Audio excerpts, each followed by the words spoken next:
I'm going to present to you the study that talks about the real-time communication during play, an athletic play, and this is an analysis of teammates' talk and interaction.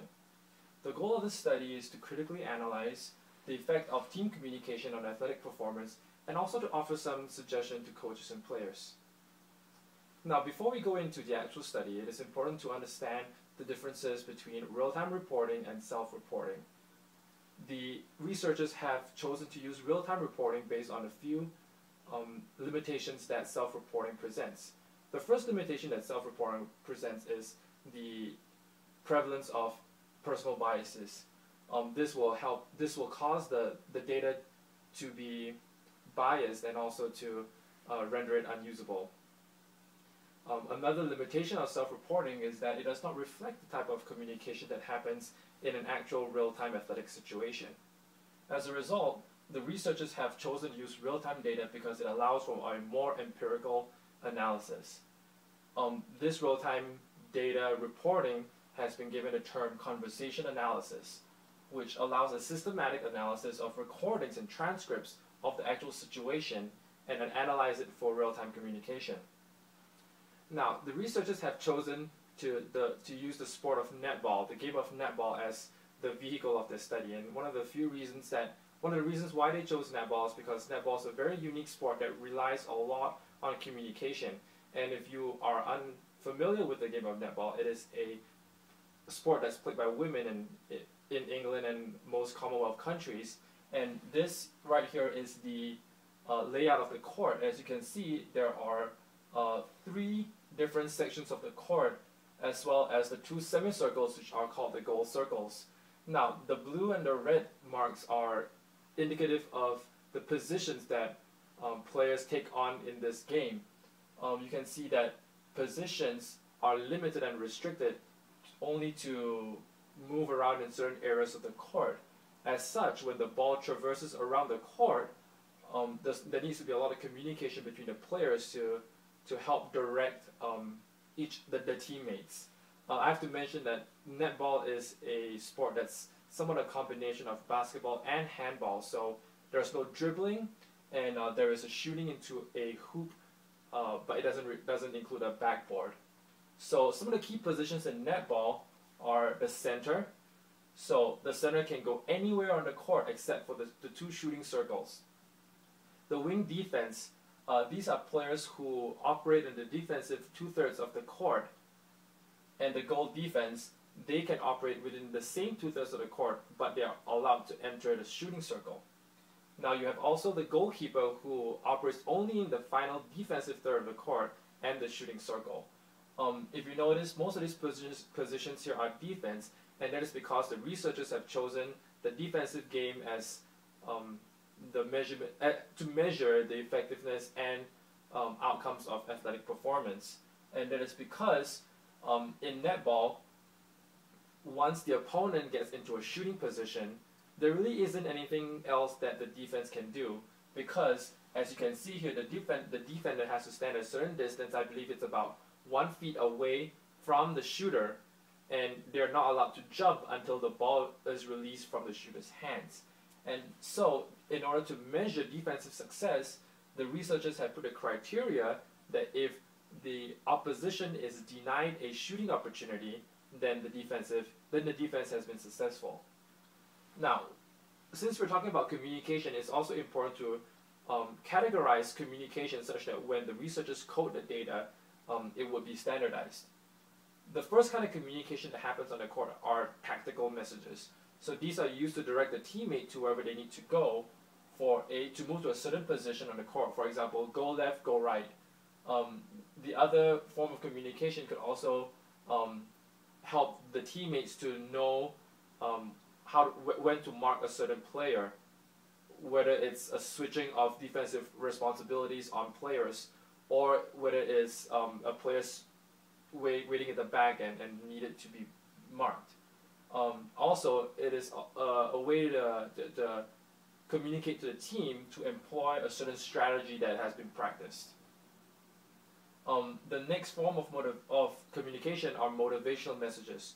So we see a lot of statements like, "Good job," way to go, or let's try it again, nice try, that happens on the court, and these are the motivational messages that are communicated by teammates.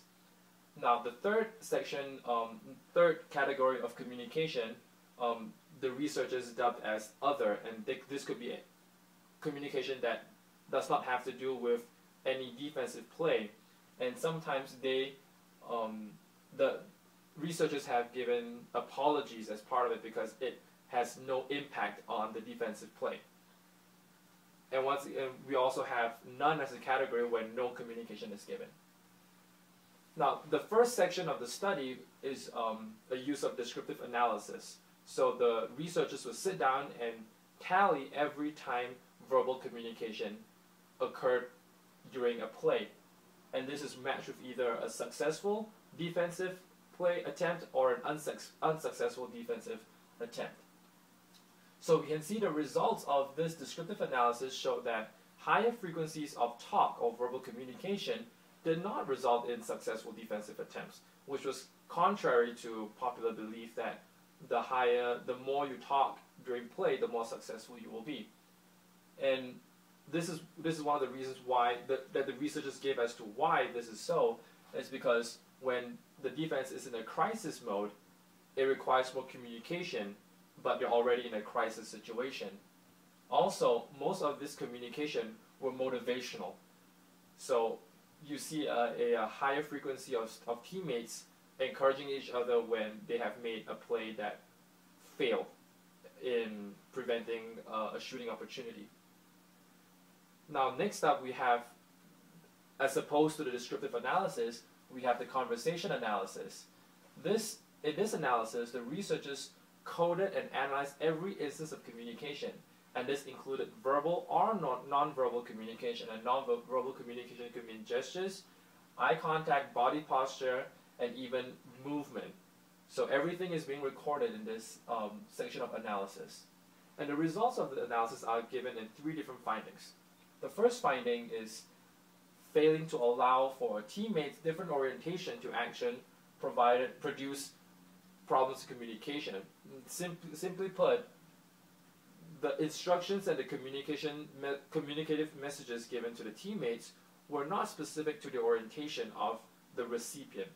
So a lot of these were ambiguous directions, regardless of orientation, saying, hey, turn around, or behind you, or on your left, and it may seem as though these messages could be specific, but since the game is in a constant state of movement, positions change really quickly, and those messages are not really effective in helping the teammates understand what's going on. So this is the first finding. The second finding are the nonverbal communications, so gestures that also did not allow for a teammate's different orientation, and these cause problems. So pointing, trying to make eye contact, that can be very confusing and very ineffective. A lot of these kind of communication happen on the court, and that cause all kinds of problems. Now, the third finding is the key finding, and it's the suggestion that we can bring to all coaches and players, and is to employ precise location and movement-based terminology that does not confuse in terms of orientation. So this way, the players are in good understanding as to what communication messages are trying to be sent. For example, watch the back line. Regardless of your orientation, you know where the back line is. Or ball in the circle. Once again, regardless of orientation, you know that the ball is now in the shooting circle, and if you are one of the few players that can enter the shooting circle, you need to enter and assist in the defensive attempt. Now, this use of effective communication needs to be well practiced and well trained, in prior to performance, such that they will be ironed out and they'll be well understood among teammates. Coaches and players have a huge role in getting this set up because they're the ones that will be using the messages. And even though the messages may not be understandable to the other teams, but if the teammates understand each other, and that will be the crucial part of it. So this will be the suggestion to maximize athletic performance through team communication, and that is to use effective communication that are clear, concise, and do not allow orientation of players to be confusing. In conclusion, we see that a high frequency of talk does not necessarily lead to better or more successful athletic performance as shown in the descriptive analysis. Also, communication needs to be very clear and specific and needs to be understood by all teammates. Coaches have a key role in helping the teams to develop this code of communication, and it should be practiced effectively throughout training settings.